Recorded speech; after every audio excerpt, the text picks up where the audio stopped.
How you doing? The other day I was sitting on the couch with my daughter. We were looking for something to watch on Netflix because you know how hard that is. And we came across this documentary called Inside the Manosphere. It was hosted by this documentarian guy named Louis Theroux, a very frail older gentleman that looks like a lesbian.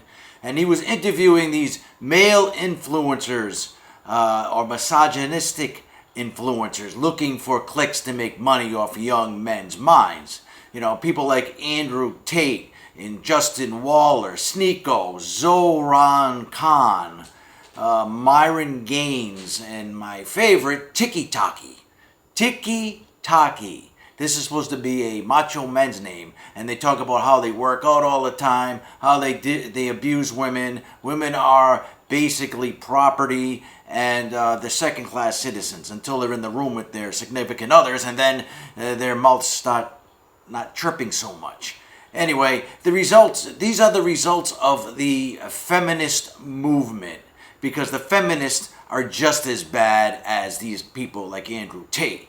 You know, they're the ones who are calling our young men toxic. You are toxic masculinity. And they're saying, don't mansplain to me. And this is our politicians. This is our teachers, K through 12. 77% of them are female. And at least 50% of the professors in college are female. And these are the ones that are talking to our young men and telling them that they're toxic and telling them that they're misogynistic and all of this other stuff, and that they need to change the patriarchy, which I heard firsthand from a bunch of woke liberal scholars and intellectuals at the Getty Museum and one of their properties. They were having a party and a bunch of them were together saying how they need to get rid of all the male leadership at the Getty Research Institute and in the Getty Museum. They don't need any men in leadership. They want all women. They want to change it.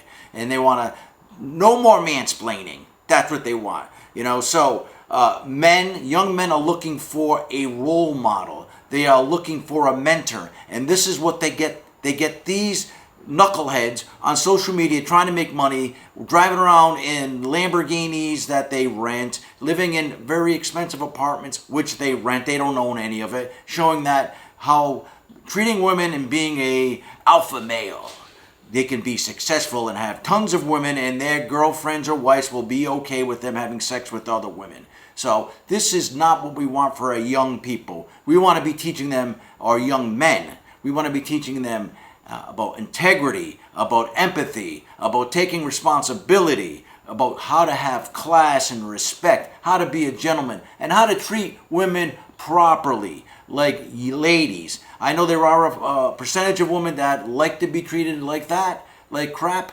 but most women don't. And I have a mother that I love very much, and I have a daughter that I love very much. And I would not be very happy if I heard some man talking to her that way, or my mother that way. I would be very upset, and they'd have to deal with me. So let's stop with all this shit. The feminists, you're just as bad as Andrew Tate. You're no different. We need to stop bashing gender